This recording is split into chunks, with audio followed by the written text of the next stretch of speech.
ये जो सेक्शन 2 है और सबसेक्शन 28 ऑफ BNS 2023 है, ये पब्लिक सर्वेंट की बात करती है, डेफिनेशन की, यानी लोक सेवक की बात करती है कि लोक सेवक कौन होगा। मैं आपको बता दूं कि दोस्तों आज की ये जो डेफिनेशन है बहुत इंपॉर्टेंट डेफिनेशन है। किसी भी एग्जाम को उठा के देख लो, चाहे मेंस का पेपर देख लो, चाहे प्री का पेपर देख लो, कहीं ना कहीं से तो इस डेफिनेशन से क्वेश्चन पूछा ही जाता है। तो एग्जाम के पॉइंट ऑफ व्यू से अगर हम देखें तो बहुत ज्यादा इंपॉर्टेंट सेक्शन है। आईपीसी के अंदर ये सेक्शन 21 हुआ करती थी, जो कि नए लॉ के अंदर BNS के अंदर सेक्शन 2 सबसेक्शन 28 हो गई है। तो इससे रिलेटेड जो भी क्वेश्चंस हैं कि कौन पब्लिक सर्वेंट होगा, कौन पब्लिक सर्वेंट नहीं होगा, इससे रिलेटेड जो भी क्वेश्चंस है प्री और मेंस के पॉइंट ऑफ व्यू से, उसके संदर्भ में हम देखेंगे कि क्या क्या इंपॉर्टेंट है दोस्तों आज के इस लेक्चर में। तो सेक्शन 2 सबसेक्शन 28 ऑफ BNS 2023 और 21 ऑफ IPC 1860 के अंदर पब्लिक सर्वेंट की डेफिनेशन दी गई है, उसको हम पढ़ रहे हैं और उसको हम आपके साथ डिस्कस भी कर रहे हैं। लोक सेवक कौन होगा, तो मैं आपको एक एक लाइन से समझाता हूं और फिर एक एक चीज को एग्जाम्पल के साथ तोड़ के समझाऊंगा। और आपको यही याद रखना है, मैं दावे के साथ कहता हूं कि आज मैं जो पढ़ाऊंगा, आज जो मैं इसमें आपके साथ डिस्कस करूंगा, मुझे नहीं लगता कि इसके बाद आपका कोई क्वेश्चन इस डेफिनेशन से रिलेटेड कुछ रहेगा। तो बेयर एक्ट की लैंग्वेज पढ़ते हैं सबसे पहले। Means a person falling under any of the descriptions namely, मतलब ये है कि जो नीचे जो डिस्क्रिप्शंस दिए गए हैं उनमें जो पर्सन्स बताए गए हैं वो पब्लिक सर्वेंट की डेफिनेशन में आते हैं या गिरते हैं। तो डिस्क्रिप्शन है, अब उसमें नेमली है, तो क्या क्या डिस्क्रिप्शन है। तो पहली चीज जो आपको देखनी है, मैंने बोल्ड भी करा है, एवरी कमीशन्ड ऑफिसर। किसके कमीशन्ड ऑफिसर?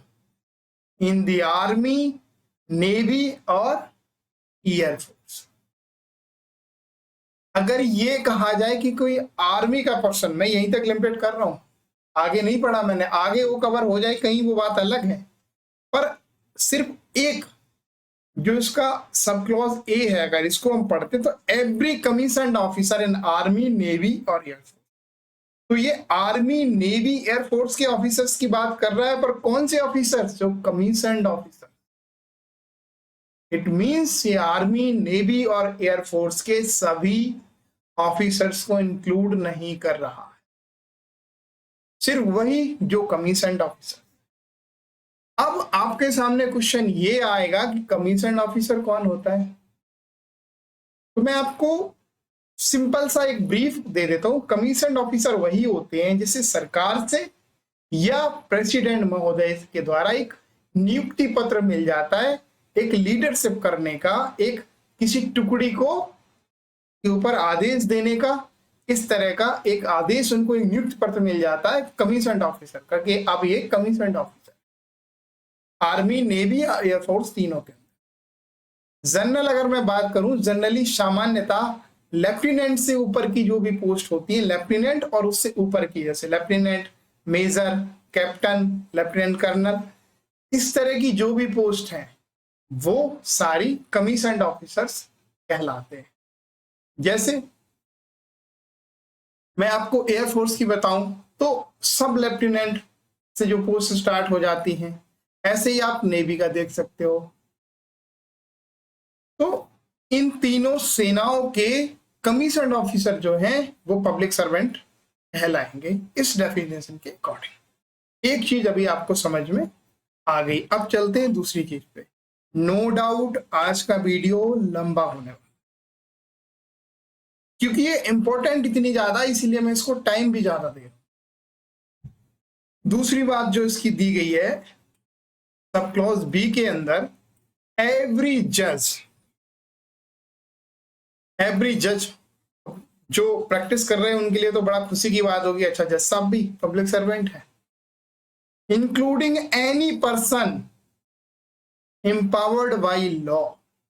जज साहब तो है ही, वो व्यक्ति भी है जिसे लॉ ने एम्पावर्ड करा हो किसी व्यक्ति को, किस लिए, एनी एडजुडिकेटरी फंक्शंस करने के, कोई न्यायिक कृत्य करने के लिए। जज साहब तो है ही, कोई और पर्सन है जिसे लॉ ने करा हो एम्पावर्ड कि वो न्यायिक कृत्य कर रहा हो, तो ऐसा हर एक व्यक्ति पब्लिक सर्वेंट की डेफिनेशन में आएगा। To discharge whether by himself, या तो वो अपने आप से कर रहा हो, और as a member of any body of person. मैं इसको तोड़ के पढ़ रहा हूं आपको समझाने के लिए, तो आपको भी इसी तरह से पढ़ना है। एक तो जज साहब अकेले कोई एडजुडिकेटरी फंक्शंस करते हैं, एक जज साहब किसी मेंबर के साथ मिलके कोई एडजुडिकेटर फंक्शंस करते हैं। तो यहाँ पे वही बात हो रही है। लाइक मैं आपको यहाँ पे एक एग्जांपल दूं, अगर लोक अदालत, इसमें कई बार आपको देखने को मिलता है कि जज साहब के साथ में एक मेंबर के तौर पे कोई एक एडवोकेट काम करता है, तो वहां पे ये जो एडवोकेट है ये पब्लिक सर्वेंट की डेफिनेशन में फॉल करेगा। क्वेश्चन इस तरह से पूछे जाते हैं डीपली आपसे, जो लिखा including any person empowered by law to discharge any adjudicatory functions, कोई पर्सन जिसे लॉ ने एम्पावर करा हो ऐसा डिस्चार्ज करने के लिए, कोई न्यायिक कार्य डिस्चार्ज करने के लिए, तो वो भी पब्लिक सर्वेंट की डेफिनेशन में गिरेगा या आएगा। ये तो थी दूसरी बात, आई होप आपको समझ आ गई।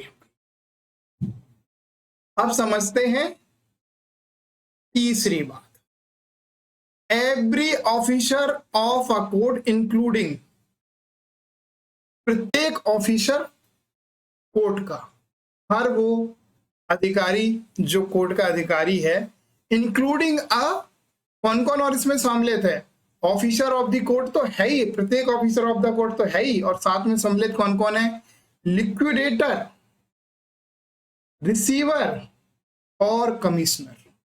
इसके आगे आप अपने आप से लगा देना, कोर्ट रिसीवर कोर्ट कमिश्नर की बात हो रही है यहाँ पे। लिक्विडेटर कौन होता है, समापक होता है।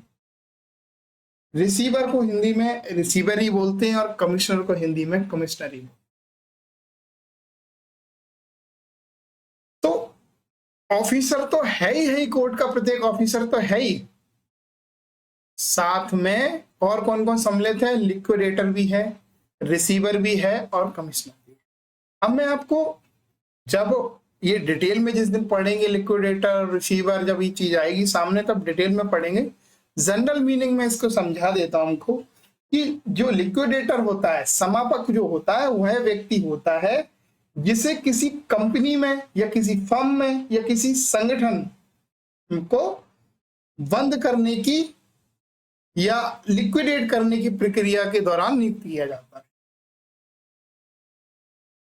इसका काम क्या होता है मैं आपको बताऊं। होता क्या, जैसे कोई कंपनी दिवालिया हो गई, मान के चलो दो पार्टी है ए और बी, ऐसे ले लो, ये एक कंपनी है, इसके ऊपर केस डाला कई लोगों ने, अब ये दिवालिया हो गई है, अब इन लोगों की सबकी लेनदारी है, ये मान लो बी सी डी और ई, तो ये लिक्विडेटर को कोर्ट अपॉइंट करता है और ये क्या करता है, कंपनी के असेट्स देखता है और असेट्स को, जो भी उसकी संपत्ति होती है, असेट्स मतलब संपत्ति जो कंपनी की है, उसको सेल करता है और सेल करने के बाद जिन जिन लोगों की लेनदारी है उनको ये पैसे देता है। तो ये लिक्विडेटर का काम होता है और इसे क्या करता है, कोर्ट ही अपॉइंट करता है। तो आई होप लिक्विडेटर आपको समझ में आ गया होगा, जो क्या करता है, किसी प्रॉपर्टी को लिक्विडेट करता है, किसी कंपनी को, जब वो बंद की कगार पे आ जाती है, किसी भी कारण और रीजन कोई भी हो सकता है, डिटेल में हम कभी और समझेंगे, सिंपल सा आपको फंडा मैंने समझा। अब बात आती है रिसीवर कौन होता है। तो रिसीवर वह व्यक्ति होता है जिसे कोर्ट ने किसी विवादित संपत्ति हो या कोई व्यवसाय हो विवादित या कोई विवादित परिसंपत्ति हो की देखभाल करने के लिए नियुक्त करा हो या उसके संचालन के लिए नियुक्त करा हो। और उसको नियुक्त क्यों करा हुआ? ताकि जो ये प्रॉपर्टी है या ये जो व्यवसाय है इसका दुरुपयोग ना हो सके, इसमें निष्पक्षता बनी रहे, इसलिए कोर्ट रिसीवर को अपॉइंट किया। तो लिक्विडेटर भी है इसमें इंक्लूड और कोर्ट रिसीवर भी इंक्लूड है। और तीसरा कौन हो गया? Commissioner, court commissioner. अब इनका क्या रोल होता है मैं आपको बता दूं। तो कोर्ट कमिश्नर कोर्ट के अंदर वह व्यक्ति होता है जिसे अदालत किसी विशेष कार्य को करने के लिए नियुक्त करती है। आपने सुना होगा कि मुझे को कोर्ट कमिश्नर नियुक्त कर दिया है। तो क्या होता है कोर्ट कमिश्नर में बता दूं। जैसे एलसी अपॉइंट करते हैं, लोकल कमिश्नर हो गया। तो ये क्या है? तो ये वही है जिसे किसी विशेष कार्य को करने के लिए नियुक्त किया जाता है। जैसे किसी प्लेस का, मान लो प्रॉपर्टी का कोई डिस्प्यूट चल रहा है, उस प्लेस की दरवाजा इस साइड है उस साइड है, इससे रिलेटेड एक इंस्पेक्शन करानी है कोर्ट को। तो किससे कराए? एक स्थान का निरीक्षण वो करवा लेता है कोर्ट कमिश्नर से अपॉइंट करके। या कोई एविडेंस कलेक्ट करने हैं, साक्ष्य कलेक्ट करने हैं किसी सिविल मामले में, तो उस टाइम पे भी कोर्ट कमिश्नर को अपॉइंट करके ये काम करवा लेते हैं।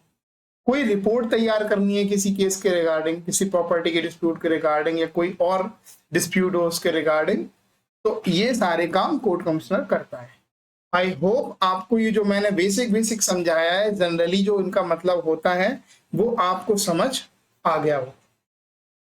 तो every officer of the court तो है ही, इंक्लूडिंग अ लिक्विडेटर, रिसीवर और कमिश्नर, whose ड्यूटी, इसकी ड्यूटी क्या है? It is as such officer to investigate, जो इन्वेस्टिगेट कर रहा हो, report on any matter of law, किसी लॉ के मैटर पर रिपोर्ट कर रहा हो। और कौन कर रहा हो? ये लिक्विडेटर, रिसीवर, कमिश्नर और एवरी ऑफिसर, यही चार लोग।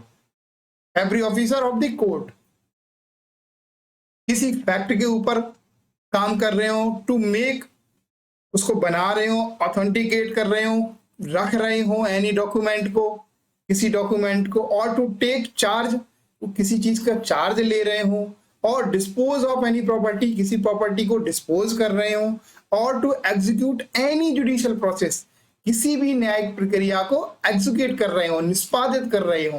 कौन कर रहे हो? इनमें चार जो लोग हैं इनमें से कोई भी।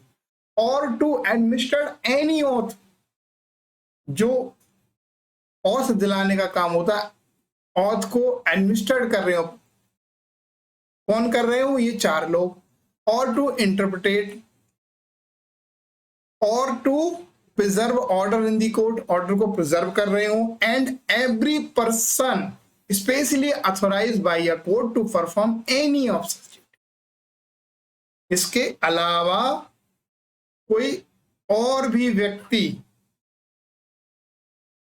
Every person specially authorised by a court to perform any such of duties, इसके अलावा भी, साथ ही साथ इसके अलावा भी कोई और भी व्यक्ति अगर है और इस तरह की कोई ड्यूटी कर रहा है तो वो पब्लिक सर्वेंट की डेफिनेशन में आएगा। ये थी तीसरी बात, वो लोक सर्वेंट कहलाएगा, वो लोक सेवक कहलाएगा। आई होप ये आपको समझ आ गया होगा। नेक्स्ट जो चौथी बात है वो ये है कि एवरी असेसर और मेंबर ऑफ पंचायत, मैंने ऑलरेडी बोल्ड करा है, आप इस चीज को ध्यान रखेंगे। एक बार वीडियो लंबा होगा फिर तो आप यूं पढ़ते चले जाएंगे और समझते चले।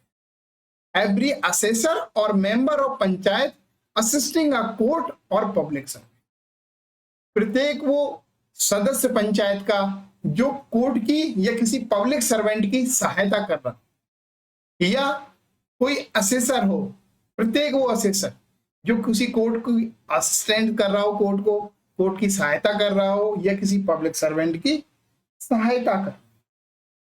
तो अब ये आपको मेंबर ऑफ पंचायत तो सभी को समझ आ गया होगा, शायद असेसर समझ में ना आए।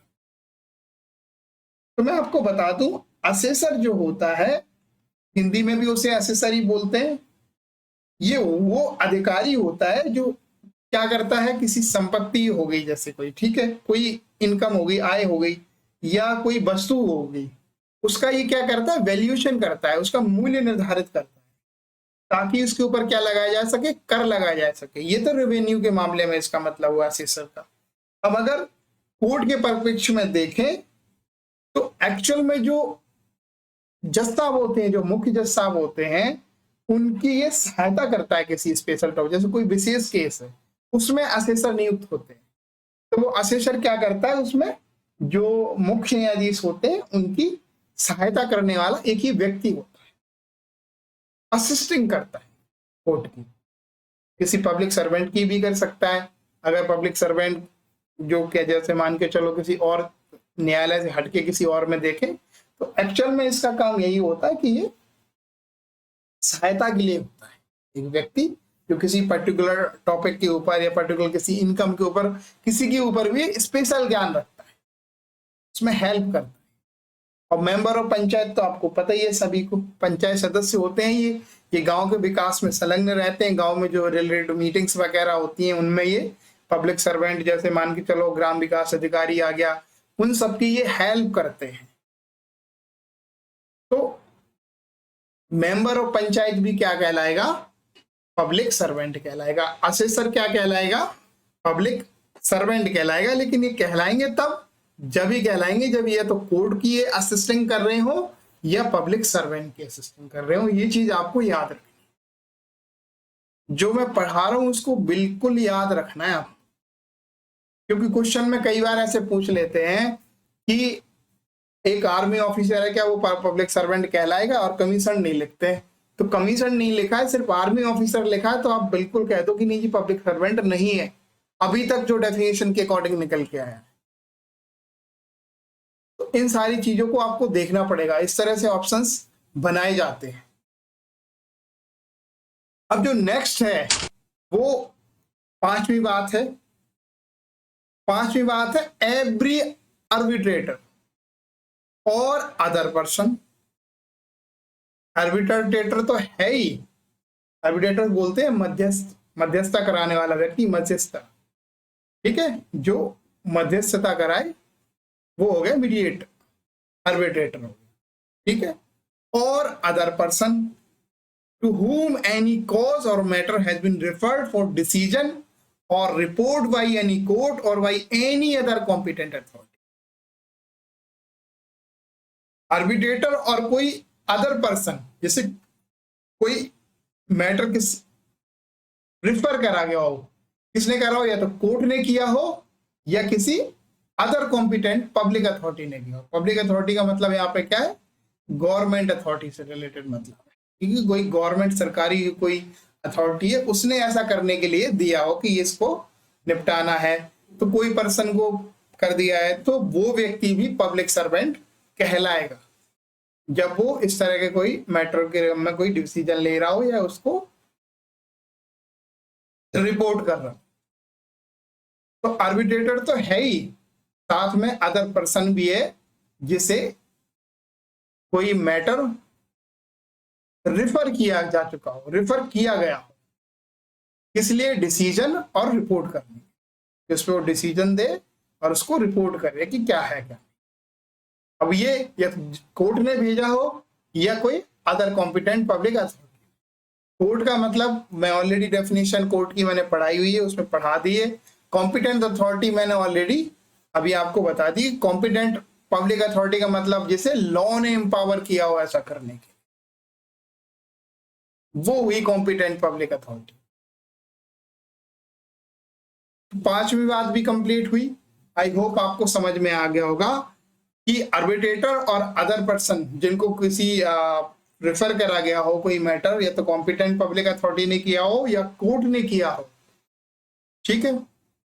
अब यहां मैं बता देता हूं आपको थोड़ा सा, अगर आर्बिट्रेटर समझने में आपको दिक्कत आ रही हो तो यह वो व्यक्ति होता है जो दो या अधिक पक्षों के बीच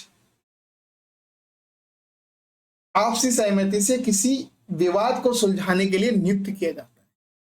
या तो वही कोई एक ग्रुप है जिन्होंने, जैसे कि मैं आपको एग्जांपल के तौर पे समझाऊं, जैसे कि व्यापारी लोग होते हैं अपना एक संघ बना के रखते हैं, तो उसमें से ये किसी को आर्बिट्रेटर नियुक्त कर लेते हैं कि हम दोनों के जो विवाद होंगे वो आपसी सहमति से यहाँ सुलझाएंगे, तो वो हो गया आर्बिट्रेटर। आर्बिट्रेटर मतलब एक दो या दो से अधिक कोई कंपनी हो गई या कोई शॉप्स हो गई, उनके बीच में विवादों का जो सुलह कराता है वो होता है आर्बिट्रेटर।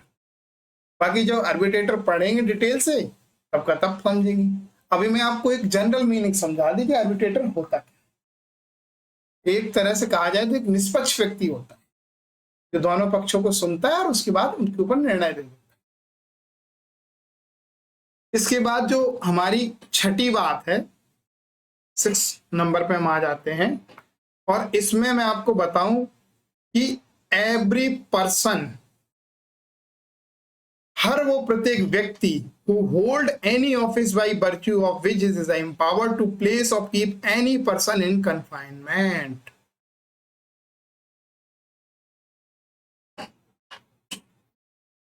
तो किसी भी व्यक्ति को जो कंफाइनमेंट में रख सके,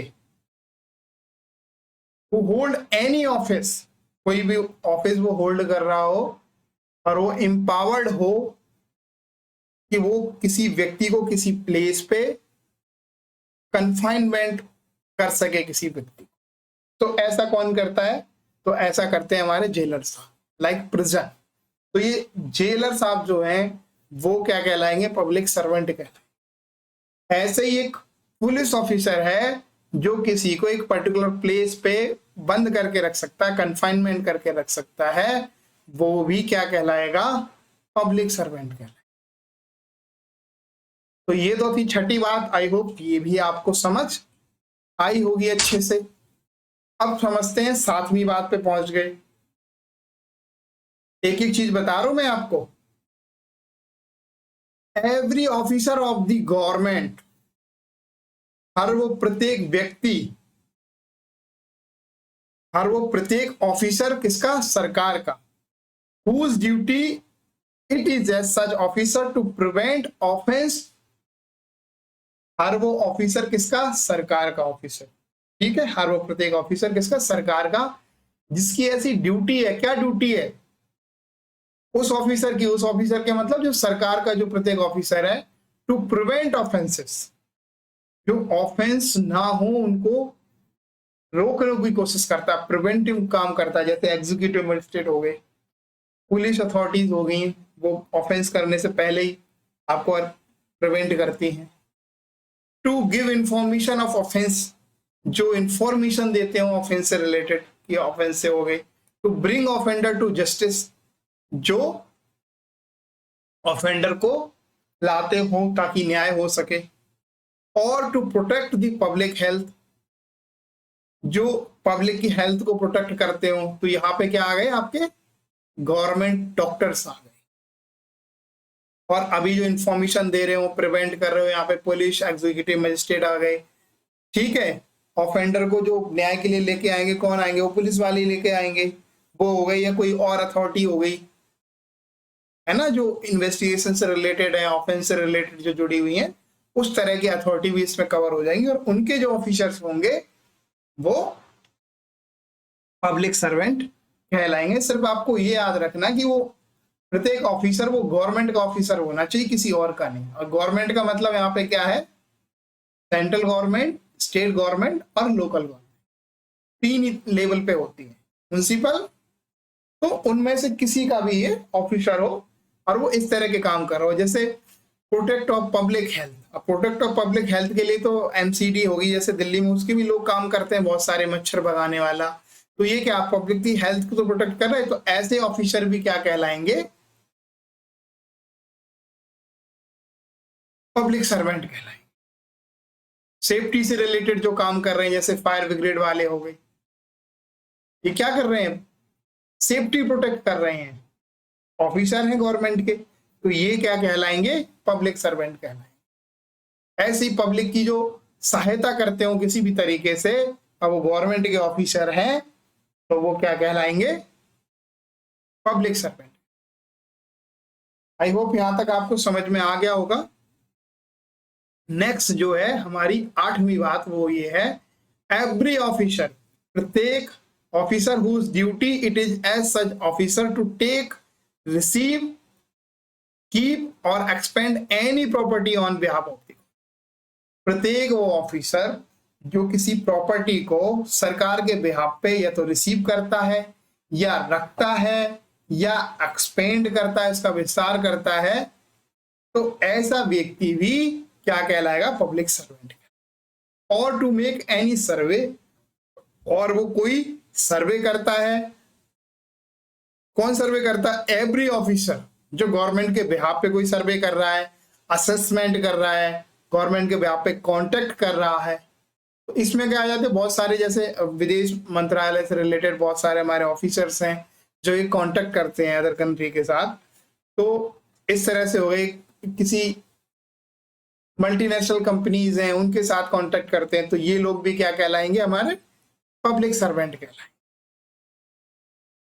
execute any revenue process, revenue process को एग्जीक्यूट करते हैं, इन्वेस्टिगेट करते हैं, report on any matter affecting the pecuniary interest, मतलब धन से संबंधित अगर कोई मैटर है, वो कोई अफेक्टिंग हुई, इससे संबंधित कोई रिपोर्ट कर रहे हैं, जैसे टैक्स से रिलेटेड ऑफिसर हो गए, ऑफ द गवर्नमेंट, है ना, सरकार के ये जो है, सरकार के धन से रिलेटेड कोई संबंधित मामला है, उससे रिलेटेड कोई मैटर अगर ये कर रहे हैं, और टू मेक ऑथेंटिकेट और keep any document relating to the pecuniary interest of the government, और to prevent the infraction of any law for the protection of the pecuniary interest of the government। ठीक है, तो इस तरह के कुछ officers हैं जो इस तरह का जो काम करते हैं, वो भी पब्लिक सर्वेंट कहलाएंगे। आई होप आपको समझ आ गया होगा। मैं वैसे भी बहुत एक एक चीज एग्जाम्पल के साथ समझाता जा रहा हूँ, इतना डीप समझा रहा हूँ, मुझे नहीं लगता कि इसके बाद भी कुछ रह जाएगा। एग्जाम्पल भी साथ साथ आपके देता जा रहा हूं ताकि आपको याद रहे, अब इसको नोट डाउन कर लें। अब जो हमारी नवी बात है 9 नंबर जो आई है, एवरी ऑफिसर, प्रत्येक officer whose duty it is as such officer to take, receive, keep or expend any property, to make any survey, assessment or to levy any tax or tax for any secular common purpose of any village, town or district, or to make, authenticate or keep any document for the ascertaining of the rights of the people of any village, town or district। Basically मैं आपको बता दूं, ये revenue वाला जितना भी आप देखेंगे ना, रेवेन्यू से रिलेटेड आप तहसील के लेवल पे जाके जो ऑफिसर्स काम करते हैं, ये उनकी बात हो रही है। टैक्स लगाना है, टैक्स से रिलेटेड कोई असेसमेंट करनी है, कोई ऑथेंटिकेशन करना है डिस्ट्रिक्ट लेवल पे, तो ऐसी सारी चीजों में लेवी हो गया, एनी रेट, कोई जो टोल का वो फिक्स करना है, इस तरह की चीजों के लिए जो काम करते हैं ऑफिसर्स, तो वो भी किसके अंदर आते हैं? हमारे पब्लिक सर्वेंट के अंदर आते हैं। अब जो 10वीं बात है हमारी, वो ये है कि एवरी पर्सन, प्रत्येक वह व्यक्ति, who hold any office by virtue of which he is empowered to prepare public, maintain or revise an electoral roll or to conduct an election or part of an election। तो प्रत्येक व्यक्ति जो electoral roll को public करता है या maintain कर रहा है, इलेक्टोरल रोल मतलब जो इलेक्शन से रिलेटेड संबंधित जो कागजात है उनको बनाना, कि कौन कौन इस बार एलिजिबल है, कौन कौन एलिजिबल नहीं है, या जो इलेक्शन कंडक्ट करा रहे हैं, पार्ट ऑफ एन इलेक्शन है कि उस इलेक्शन के वो पार्ट हैं, जो इलेक्शन हो रहा है उसके वो पार्ट में है। तो ऐसे सभी व्यक्ति क्या कहलाएंगे? पब्लिक सर्वेंट कहलाएंगे। आई होप ये भी समझ में आएगा। ये बेसिकली क्या है? इलेक्शन से रिलेटेड है। ये इलेक्शन के टाइम पे जो ऑफिसर्स आपको देखने को मिलते हैं, जो लोग इलेक्शन में पार्टिसिपेट कर रहे होते हैं, जनरली उनका अगर इस तरह का रोल है कि वो प्रिपेयर कर रहे हैं इलेक्टोरल रोल को, पब्लिश कर रहे हैं, मेंटेन कर रहे हैं, इलेक्शन को कंडक्ट कराने में वो कर रहे हैं, पार्ट ऑफ इलेक्शन है, तो ऐसे सभी लोग, हर वो प्रत्येक व्यक्ति पब्लिक सर्वेंट यानी लोक सेवक की डेफिनेशन के अंदर फॉल करेगा। तो ये थी हमारी 10 नंबर बात। अब हम आ जाते हैं 11वीं नंबर बात पे। 11वीं नंबर बात में हमें बताए कि एवरी पर्सन, एवरी पर्सन, और कौन सा एवरी पर्सन? तो उसमें मैं आपको बताऊं, इसके जो क्लॉज है first and second, in the service of the government और पे ऑफ द गवर्नमेंट। ये बहुत बात कही, बहुत बड़ी ब्रॉड कर दी कि जो सरकार की सर्विस में है और सरकार से तनख्वाह लेते हैं, उनको पैसे मिलते हैं, तो ऐसे सभी लोग क्या होंगे? Public servant. अब मान के चलो कि कोई कहीं छूट भी रहा हो, ऊपर से जो हम अभी पढ़ते चले आए हैं 10 नंबर तक, तो जे तक हमने अभी कंप्लीट कर लिया था, अगर देखा जाए तो कोई छूट भी गया वो यहाँ कवर हो जाता है कि सरकार में या तो नौकरी कर रहा होगा और उसे तनख्वाह मिल रही होगी, और रिम्यूनरेटेड बाय द फीस और commission for the performance of any public duty bye the government, या उसे क्या मिल रही हो? कमीशन मिल रहा हो ऐसी पब्लिक ड्यूटी करने के लिए सरकार के द्वारा, पब्लिक ड्यूटी परफॉर्मेंस करने के लिए, या रिम्यूनरेटेड बाई फीस मिल रही हो, मतलब उस काम के बदले जो पैसे मिलते हैं वो मिल रहा हो, रेम्यूनरेटेड मिल रहा हो, तो इस तरह का कुछ भी चल रहा हो, वो सब पब्लिक सर्वेंट की डेफिनेशन में आए। आई होप आपको समझ आ गया होगा। ये तो वो तनख्वाह पा रहे हो या वो सर्विस में हो, ठीक है, और वो गवर्नमेंट से पा रहे हैं या उनको फीस मिल रही हो, रिम्यूनरेटेड फीस मिल रही हो या कमीशन मिल रहा हो अपनी ये जो पब्लिक ड्यूटी को परफॉर्मेंस करने के लिए, जो ड्यूटी किसके द्वारा दी गई है? गवर्नमेंट के द्वारा दी गई है। और गवर्नमेंट का मतलब क्या, वो ऑलरेडी मैंने आपको बता दिया। तो ऐसे सभी लोग भी लोक सेवक कहलाए। आई होप आपको यहाँ से ये बहुत बड़ी बात कही है। आप यहाँ पे आप दिमाग लगा लो कि किस किस को तनख्वाह मिलती है, सरकार किस किस को कमीशन देती है, तो बहुत ब्रॉड कर दिया। हर वो व्यक्ति जो इस तरह का काम करता है वो पब्लिक सर्वेंट की डेफिनेशन में है। सेकंड, इसका हम क्लॉज पढ़ते हैं, इन द सर्विस और पे ऑफ लोकल अथॉरिटी। कोई लोकल अथॉरिटी की सर्विस में और उससे कर रहा हो, as defined in clause 31 of section 3 of the general clause act 1897, a corporation established by or under a central or state act or a government company as defined in clause 45 of sections 2 of the companies act, इनके अंदर define करा गया ऐसे लोग भी क्या कहलाएंगे? Public servant कहलाएंगे।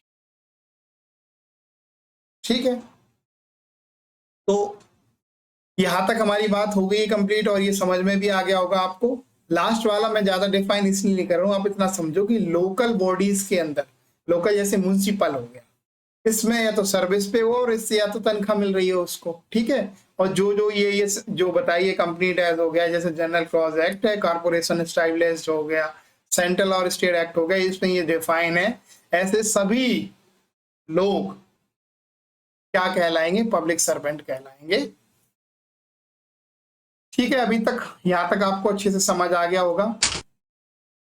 अब ये तो बात बताई कि कौन कौन कहलाएंगे। आई होप अब आप दिमाग लगाओ, अपने आप से कुछ क्वेश्चन पूछो कि ये आदमी क्या पब्लिक सर्वेंट कहलाएगा।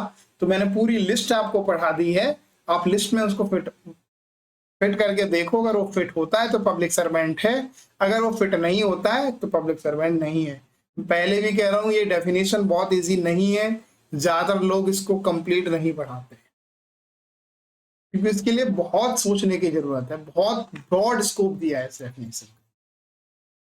ये एग्जॉस्टिव डेफिनेशन नहीं है कि अपने आप में संपूर्ण है, बहुत खुली हुई है, इसमें बहुत स्कोप है। अब एक्सप्लेनेशन समझ लेते हैं। तो एक्सप्लेनेशन दिए गए, जो चीजें इसके अंदर यूज की गई थी उसका एक्सप्लेनेशन दिया गया, जैसे person falling under any of the description made in this clause are public servant whether appointed by the government.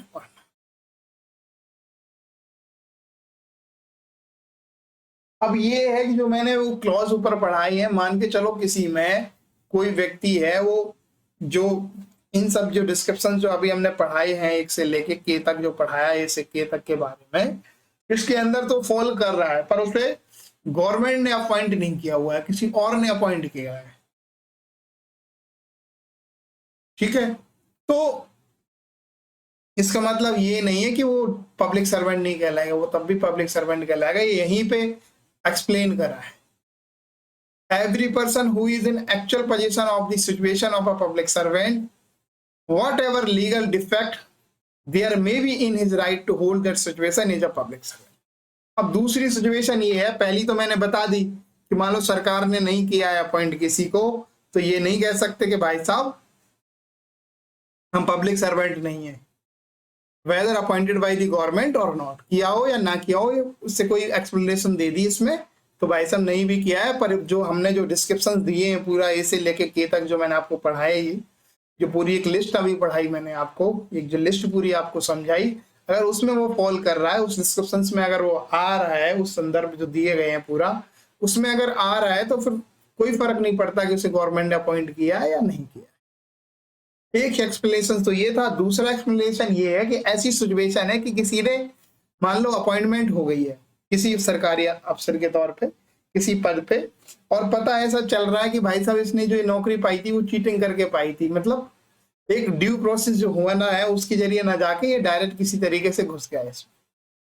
तो अगर ऐसा व्यक्ति है तो आप ये कहते कि नहीं ये तो पब्लिक सर्वेंट ही नहीं, तो नौकरी इस तरीके से पाई थी, तो ये बात नहीं चलेगी। एक्सप्लेनेशन में ये कर दिया, उससे डजंट मैटर कि उसने कोई लीगल जो प्रोसेस है उसे डिफेक्ट करा हो, सिचुएशन को होल्ड किया हो, तो इससे कोई फर्क नहीं पड़ता, तब भी वो पब्लिक सर्वेंट ही कहलाएगा। अब यहाँ पे इलेक्शन को बता दिया कि election means election for the purpose of selecting member of any legislative, municipal और अदर पब्लिक अथॉरिटी। का कोई इलेक्शन का मतलब क्या है तो वो आप सबको पता है, अथॉरिटी और whatever other the matter of selection to which is by और under any law for the time being in force. तो ये थी पब्लिक सर्वेंट की डेफिनेशन यहां तक।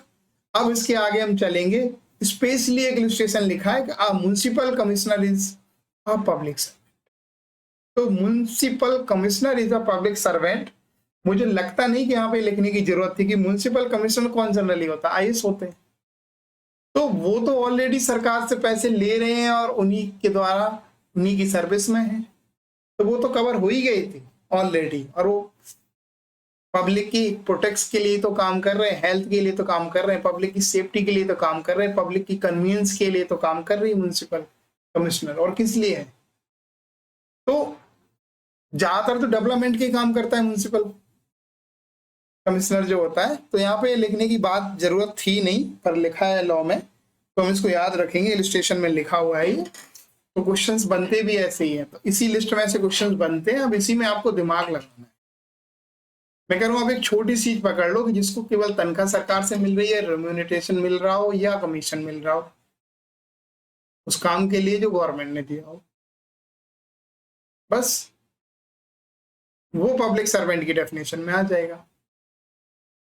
अब कुछ इंपॉर्टेंट पॉइंटर्स हैं, महत्वपूर्ण कुछ बिंदु हैं जो मैंने जजमेंट से निकाले हुए हैं, आपके मन में क्वेश्चंस आ रहे होंगे, मैं उनको भी यहाँ बता देता हूँ ताकि आपको कोई इश्यू ना हो। कई बार लोग कंफ्यूजन उनमें आ जाते हैं कि म्युनिसिपल काउंसिलर जो है क्या वो भी पब्लिक सर्वेंट है, तो मैं आपको बता दूं म्युनिसिपल कमिश्नर तो पब्लिक सर्वेंट है, पर municipal councillor is not a public servant. आगे जो जजमेंट आएगी उसका तब का तब देखेंगे, पर अभी हाल फिलहाल जो जजमेंट है ओवर रूल नहीं हुई है, तो अभी हम यही कहेंगे कि municipal councillor is not a public servant. ठीक है, within the meaning of section 21 public servant की डेफिनेशन जो आईपीसी में दी गई है 21, उसकी मीनिंग के अकॉर्डिंग अगर देखें तो municipal councillor is not a public servant, और ये किस में अभी निर्धारित हुआ, किस में हेल्ड हुआ, state of TN versus T Thulasingam judgement है, और Ramesh versus state of Maharashtra ये 1985 सुप्रीम कोर्ट ये जजमेंट, इन दोनों के अंदर म्युनिसिपल काउंसिलर को पब्लिक सर्वेंट नहीं माना गया। एक चीज याद यहाँ रखनी कि म्युनिसिपल कमिश्नर वो पब्लिक सर्वेंट है, पर म्युनिसिपल काउंसिलर पब्लिक सर्वेंट नहीं है, आपका लोक सेवक नहीं। दूसरी बात जो याद करने वाली है वो ये, अ मेंबर ऑफ पार्लियामेंट और of a legislative assembly is a public servant for the purpose of Prevention of Corruption Act 1988। तो प्रिवेंशन ऑफ करप्शन एक्ट के लिए मेंबर ऑफ पार्लियामेंट हो या लेजिस्लेटिव असेंबली का कोई मेंबर हो, वो पब्लिक सर्वेंट कहलाएंगे, वो पब्लिक सर्वेंट की डेफिनेशन में आएंगे। किसके लिए? प्रिवेंशन ऑफ करप्शन एक्ट के द्वारा। ये किस में अंतर्गत निर्धारित किया गया, तो स्पेशली क्वेश्चन पूछा जाएगा, PV Narasimha Rao versus state AIR 1998 supreme court इस जजमेंट के अंदर डिसाइड करा गया कि मेंबर ऑफ पार्लियामेंट और जो मेंबर ऑफ लेजिस्लेटिव असेंबली है वो पब्लिक सर्वेंट कहलाएंगे for the purpose of prevention of corruption act के लिए। तीसरी बात जो है वो मैं बता दूं, Indian penal code denotes various person to be public servant. तो जो आईपीसी जो सेक्शन 21 है या नए लॉ की 2 sub clause sub section 28 BNS है, उसने ज्यादातर लोगों को ना पब्लिक सर्वेंट की डेफिनेशन में कवर कर लिया है। And it is however not exhaustive, ये अपने आप में पूरी तरह से पूर्ण भी नहीं है, उसमें बहुत गुंजाइश है।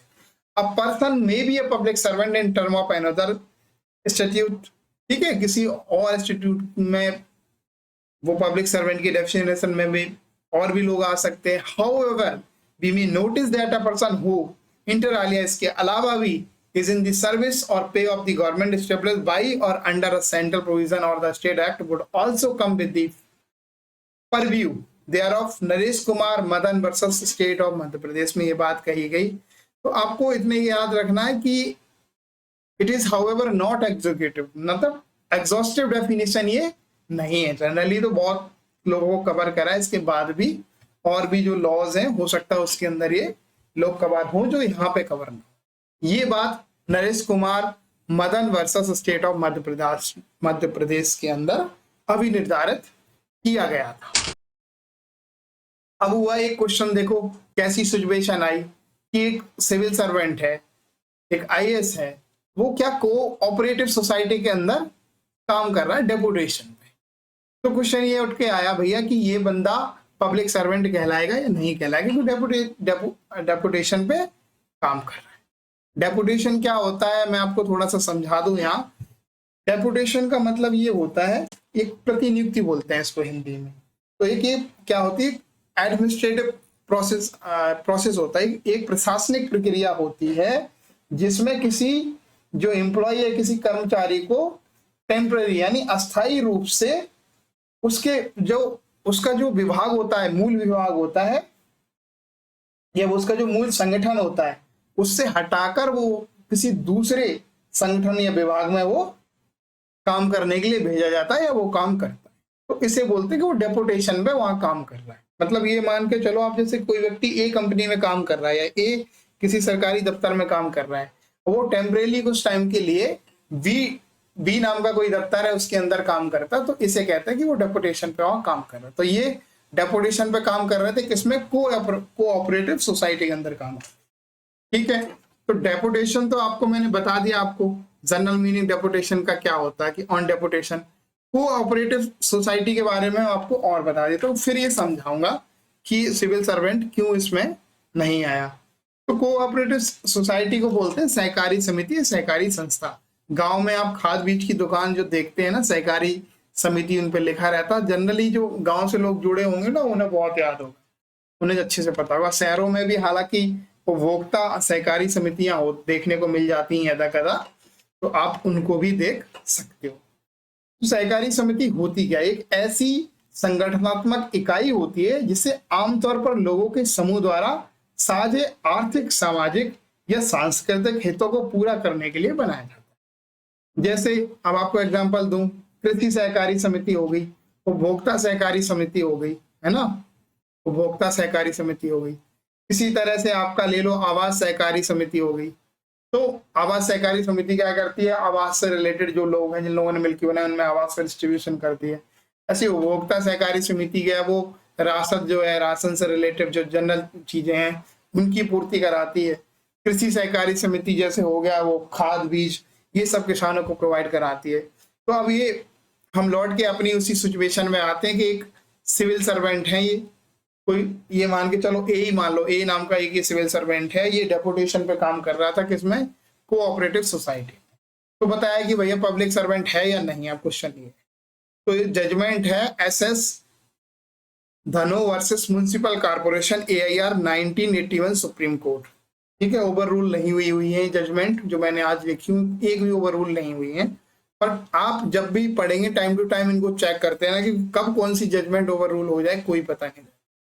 तो आज की डेट तक तो सिविल सर्वेंट जो डेपुटेशन पे काम कर रहा था, जजमेंट ने बताया कि भैया ये पब्लिक सर्वेंट की डेफिनेशन में नहीं आएगा। तो डेपुटेशन पे कोई एक काम कर रहा है कोई ऑफिसर, तो वो पब्लिक सर्वेंट नहीं कहलाएगा। ये बताया हमें एसएस धनवा versus municipal corporation AIR 1981 supreme. यहां तक बात समझ में आई आपको। अब दूसरा और जो आगे जो इंपॉर्टेंट पॉइंटर्स है वो ये है कि a person appointed as examiner by university is not a public servant even if he is a lecturer in government college. Question एक ऐसी सिचुएशन आई है कि एक यूनिवर्सिटी है, उसने एक कॉलेज में, गवर्नमेंट कॉलेज के अंदर एक लेक्चरर है, ठीक है, उसको एज अ कॉपी चेक करने के लिए एज अ एग्जामिनर अपॉइंट कर। तो अब उसके ऊपर क्वेश्चन हो कि ये भैया पब्लिक सर्वेंट की डेफिनेशन में आएगा कि नहीं आएगा। तो यहाँ पे state of Gujarat versus MP Dwivedi AIR 1973 ये जजमेंट है। इसके द्वारा ये बताया गया कि कोई जो एग्जामिनर है यूनिवर्सिटी में, पब्लिक जो कॉपियां चेक करने के लिए अपॉइंट किया गया है, it's not a public servant even if he is a lecture in government college. इससे कोई फर्क नहीं पड़ता कि वो गवर्नमेंट कॉलेज के अंदर लेक्चरर है, पर वो एग्जामिनर किसी यूनिवर्सिटी के द्वारा अपॉइंट करा गया ऐसा एग्जामिनर, तो उस टाइम पे वो पब्लिक सर्वेंट नहीं है। ये state of Gujarat versus MP Dwivedi AIR 1973 supreme court में बताया गया। अब नेक्स्ट जो स्मरणीय तथ्य है, इंपॉर्टेंट पॉइंटर्स जो है, महत्वपूर्ण तथ्य है, वो ये है कि अ रेलवे ऑफिशियल, एक रेलवे का अधिकारी है, of any railway owned bye the government is a public servant. तो रेलवे का कोई भी अधिकारी, ठीक है, किसी भी रेलवे को जो सरकार का स्वामित्व है जिसको, तो उसका कोई भी ऑफिसर होगा वो पब्लिक सर्वेंट कहलाएगा। और ये हमें बताया R Chaudhary versus S Ganguly AIR 1959 supreme court. इस जजमेंट के अंदर ये चीज बताई, कोई भी रेलवे ऑफिसर अगर वो रेलवे है और उसके ऊपर स्वामित्व जो है वो गवर्नमेंट का है, तो उसका हर वो ऑफिसर क्या कहलाएगा, पब्लिक सर्वेंट कहलाएगा, लोक सेवक कहलाएगा। यहां तक आपको समझ आ गया होगा। अब आगे देखो और भी क्वेश्चन उठे। हाई कोर्ट जज अ पब्लिक सर्वेंट। अभी क्वेश्चन उठ गया कि हाई कोर्ट के जज साहब, जबकि लिखा है एवरी जज, पर फिर भी ये क्वेश्चन उठ के आया होगा। जब क्वेश्चन उठा तो उसको डिफाइन करना पड़ा। तो हाई कोर्ट जज इज अ पब्लिक सर्वेंट। बहुत सारी चीजें तो अगर आप डिटेल में पब्लिक सर्वेंट की डेफिनेशन पढ़ोगे वहीं से क्वेश्चन निकल के आते हैं, कि जो जजमेंट में जो देते हैं निकाल के, वो एक्चुअल में लॉ में लिखा होता है ऑलरेडी। हाई कोर्ट जज इज अ पब्लिक सर्वेंट, तो बता दिया कि no doubt, but he is not removal from office. इन्होंने कहा कि हाँ हाई कोर्ट पब्लिक सर्वेंट है, इसमें तो कोई डाउट ही नहीं है, but he is not removal from office by the government. ठीक है, इसको कि गवर्नमेंट के द्वारा नहीं हटाया जाता है, गवर्नमेंट के ऑफिसर्स के द्वारा नहीं हटाया जाता। He can be remove only on impeachment. जो महाभियोग लाया जाता है उसके द्वारा ही हाईकोर्ट के जज को हटाया जा सकता है, अदरवाइज नहीं हटाया जा सकता है। पर इसमें कोई डाउट नहीं है कि हाईकोर्ट का जज पब्लिक सर्वेंट होता है। तो डेफिनेशन से कवर था, पर फिर भी ये हटाने का प्रोसेस नहीं था, तो किसी के मन में क्वेश्चन आया होगा। तो गए यहां तक और डिसाइड हुआ एडवोकेट जनरल हैदराबाद वर्सेस रचापूडी सावा, रचापूडी सुब्बा राव 1991। तो इस जजमेंट के अंदर हाई कोर्ट के जज साहब को पब्लिक सर्वेंट माना गया। ठीक है, ये advocate general Hyderabad versus Rachapudi Subba Rao 1991 की। अब एक सिचुएशन जो है आपको याद करने वाली, वो ये employee of a nationalised bank are public servant. तो जो भी नेशनलाइज्ड बैंक है उसका एम्प्लॉय होगा वो क्या कहलाएगा, पब्लिक सर्वेंट कहलाएगा। नेशनलाइज्ड बैंक कौन होती हैं, जिन्हें सरकार चला रही हो, जिसके ऊपर सरकार का स्वामित्व हो, लाइक जैसे state bank of India, like जैसे कि इलाहाबाद बैंक जो थी वो इंडियन बैंक हो गई है। इस तरह की जो बैंक हैं जिनके ऊपर सरकार का स्वामित्व होता है उन्हें हम कहते हैं नेशनलाइज्ड बैंक। तो ऐसी नेशनलाइज्ड बैंक का एम्प्लॉय क्या पब्लिक सर्वेंट कहलाएगा, तो ये बताया दिया कि हाँ जी ऐसा व्यक्ति पब्लिक सर्वेंट की डेफिनेशन में फॉल करेगा और वो लोक सेवक कहलाएगा। और ये हमें बताया गया union of India versus Ashok Kumar Mitra AR 1995। इस जजमेंट के अंदर बताया गया कि जो नेशनलाइज्ड बैंक है उसके एम्प्लॉय भी पब्लिक सर्वेंट कहलाएंगे। तो ये थे कुछ महत्वपूर्ण इंपॉर्टेंट पॉइंटर्स जो आपको याद करने थे। डेफिनेशन जो लोक सेवक की है, पब्लिक सर्वेंट की है, मैंने ऑलरेडी आपको उसके सारे जितने भी डिस्क्रिप्शंस जो उसमें दिए गए थे वो ऑलरेडी मैंने एक एक चीज आपको डिटेल में डिस्कस की है। तो आई होप, मुझे नहीं लगता कि इसके अलावा भी अगर आपका कोई क्वेश्चन बचता है, फिर भी आपको लगता है ऐसा कि ये व्यक्ति इसकी डेफिनेशन में आएगा या नहीं आएगा, तो आप इस वीडियो को देखें और फिर सोचें कि ये इसमें फॉल कर रहा है या नहीं कर रहा है, देन वो पब्लिक सर्वेंट की डेफिनेशन में आएगा। अगर वो इन कंडीशन को फुलफिल नहीं कर रहा है तो वो पब्लिक सर्वेंट की डेफिनेशन में नहीं आएगा। Thank you so much for watching. Join our Telegram channel to get free study material and subscribe for more videos. One more thing, अगर आपको मेरी PDF चाहिए इससे रिलेटेड, इस QR कोड को स्कैन करके आप इसलिए ले सकते हैं। इसके अलावा वन मोर थिंग, अगर फिर भी अगर आपका इस लेक्चर को लेके जो पब्लिक सर्वेंट की डेफिनेशन जो मैंने बताई है आज, इसको लेके अगर कोई डाउट होता तो आप मुझे कमेंट करके या व्हाट्सएप पे मैसेज करके पूछ सकते हैं। इवन इसके अलावा भी अगर आपका लॉ से रिलेटेड कोई क्वेश्चन है आप में से पूछ सकते हैं। हो सकता है मैं आपको तत्काल रिप्लाई ना दे पाऊं, पर जैसे ही मैं फ्री होऊंगा, जैसे ही मुझे टाइम मिलेगा, मैं आपको रिप्लाई करूंगा। Thank you so much. कल फिर मिलेंगे एक नए लेक्चर सीरीज के साथ। तब तक के लिए धन्यवाद।